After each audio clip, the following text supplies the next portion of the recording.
You've spoken a lot about how SHOWstudio often feels like family to you. Family, obviously, in the play and the Antigone, there are quite a lot of very complex familial roles, but I first wanted to just ask you, what does family mean to you? Family for me means kind of like a tribe you're born into, and you have all of the weight and the responsibility from everything and all of the outside influences. For me, family is a huge responsibility, but it's also something I'm so lucky to have such a big family and such like young, awesome siblings that I really feel like I can take care of and kind of teach them the right thing. And also my mum, protecting my mum and just keeping everyone together. Family is like a tribe for me. It's really important. It's something that I really do work hard to keep close and tight. I want to ask you about a specific quote. Ismene, who's Antigone's sister, she says, "I must yield to those in authority. I think it is dangerous business to be always meddling."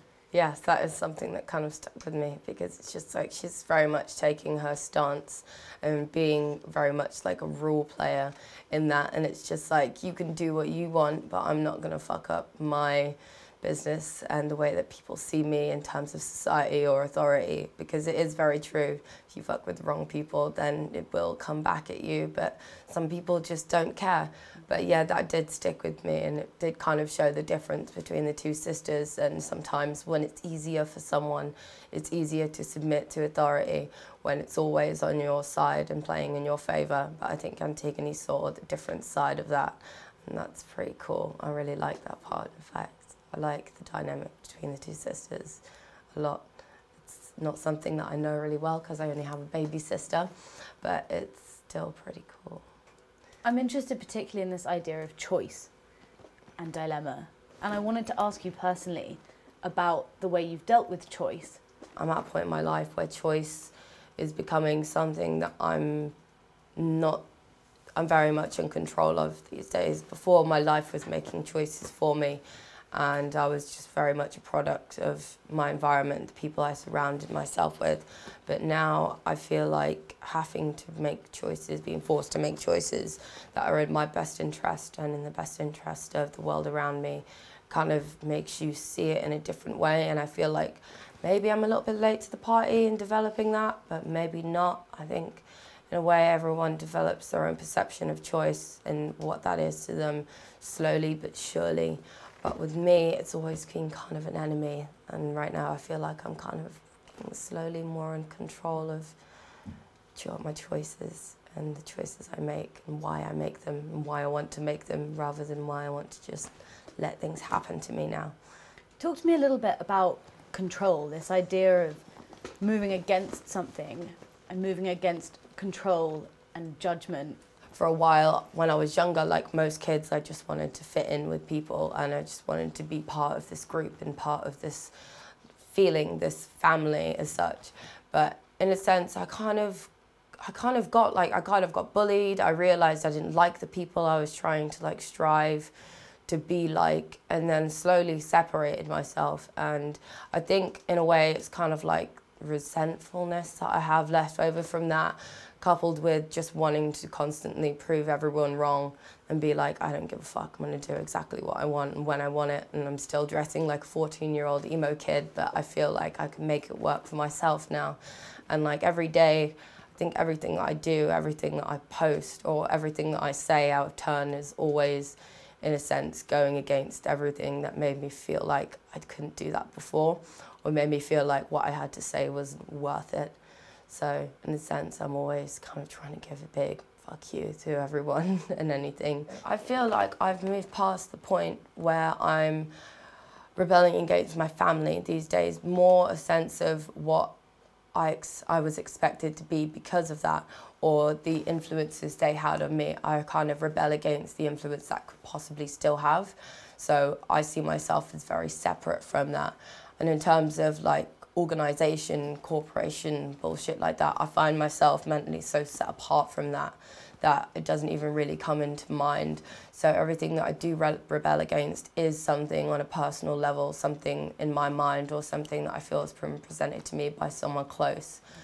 It's quite strange, it's really weird, in fact. I feel like I'm constantly fighting against everything, but now it's kind of like in a soft way, where it's just like a heated discussion in a sense. Antigone believes that divine law is right. Yeah. And I think it's a very difficult thing for people like us in a contemporary landscape to consider that. Do you feel a sense that a spiritual, moral ground is still available to you? I feel like there is in every person. Everybody has their own spiritual, moral ground. Everyone has their own things that pull them in an opposite direction, even though everything that they've learned has told them that they're going in the right one. I think a lot of people can be out of touch. I know I am still a little bit, but everybody still has it. And it is very much, when you recognise it and when you feel the power of it, it is very much like a higher power in a sense, because everybody has their own fates, but we're in control of every decision we make to go there. But it's like crazy, and I feel like no matter what, you should always be true to yourself, inside yourself, whether you think that other people are going to agree or not. And the manner in which people approach death is so affected by the way people see their own spirituality. When you read the play, it affected the way you thought about death and life. The way that she died was still very much defiant till the end. In a way, she had a disregard for her own life. Like, I think it was because she saw it on a much bigger scale, but without being too smart about it, because obviously, you know, her brother was supposed to be like treated like shit and everything like that. So in a way, death's approached in that sense was like two sides of the same coin, and you'll fight for one thing whilst the other's being taken care of. But when it comes to death as a personal sense, I think we kind of choose what way we approach that. Personally, some people have a harder time like coming to terms with it. Some people have a really easy time. Some people are just born with that natural, like, I know it's gonna happen. Some people will make a big thing out of it. Sometimes it's got to be like go out with a bang or have a big story, a big thing leading up to it. I think death is just like, it's a big thing. It's a strange thing that I've always thinking about, always trying to come to terms with, always trying to keep in the forefront of my mind with every day, because I've just stared it in the face so many times. You have to learn that it's never going away, but just act in spite of it. And like I said, just carry on just being you and doing what you do, I guess, even if it means to everyone else you look like a stupid detention-seeking douchebag. Still stick to your fucking guns, even if that means doing it to the death, I guess. That's just me. Something that really struck me, the imagery that you've been creating with Nick for this project, this beautiful throwing of dust. So beautiful. Which is something that, it's a key image in the play of Antigone burying her brother with a handful of dust. Yeah, she dug his grave with her bare hands. I love that idea. I love it. It's frantic almost, but brilliant. I love the idea of the dust and the shovel. It was wicked and really final in a sense. You find graveyards a particularly peaceful place. For as long as I've been able to, I've always just like been able to seek out like places for me in my mind that I can connect to nature fully. And one place, especially the only kind of place you can find that in London, apart from Epping Forest, is in the graveyards, because there's such a peacefulness, and so many of them are so old and they're overgrown. And like, I don't know what it is, but when I step into a graveyard, whether it's on a main road or not, everything's just quiet and it's calm and it's tranquil. And even though there are loads of people around, I always feel very much by myself. I kind of utilize nature and the way that it affects my mind to control it in a sense. And I find graveyards, churches, just forests in general, places that are old, and there's been a lot of feeling. It calms me.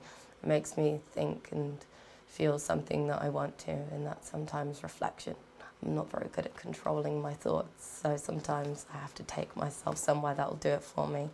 You've also spoken a lot about isolation and the sense of loneliness. I've spent a lot of time by myself. I liked to play by myself as a kid, but then growing up in a big family, I always wanted to be around people. I always wanted to please people and things like that. And it was only really when I was forced to be alone that I really realised how awesome it was, because I felt like such a more deeper sense of myself, even to the point where like not being on the internet for like weeks, and that kind of like full-on isolation where it's just like you can really, you know, remember who you are in your head. And sometimes it's painful, sometimes it's terrifying, because we're in a world where we're constantly being fed connection, people around us all the time, people constantly affirming us and reminding us what we should be, and we have all these articles being drip fed. And I think isolation and being alone is definitely something that can help slingshot you into like a greater sense of yourself. Isolation's important. People have to learn to be lonely. Otherwise you'll just go crazy or just become a clone, really. It's weird. You've spoken quite openly about your representation of self or consideration of self, particularly in terms of gender and in terms of sexuality. And I think that the way that those issues come across in the play can be quite convoluted, but you seem to have a very direct insight into that. As a young girl, I never felt like a little girl. I was never like part of like the groups, but I was never like a tomboy either. I was just kind of like a really rough and wild child that like had no friends. I was kind of like an enemy to all. And that was like, it's kind of strange. I just kind of find myself being in the middle of everything all the time, whether that's race or like mindset or gender or just who I love, because I love people like in spite of what they are. I just love people, but I don't love many people at all. I hate people. I've become able to see so clearly, and that's why I have like 4 or 5 people I keep around me, but like I love them so fiercely, because like I can see something special, and it just kind of like ties me to them, whether it's like a best friend or like my boyfriend or like a sibling or just someone that I've just like sat next to on the bus. It's really strange. I find myself like in between a lot of things, and sometimes you have to be in control, but sometimes you just have to let something else be in control, and I'm pretty happy just balancing in the middle of the scale. It's pretty good. It kind of explains itself, but when you have to sit and explain it to yourself, it kind of becomes even more apparent. So yeah, thanks for the question.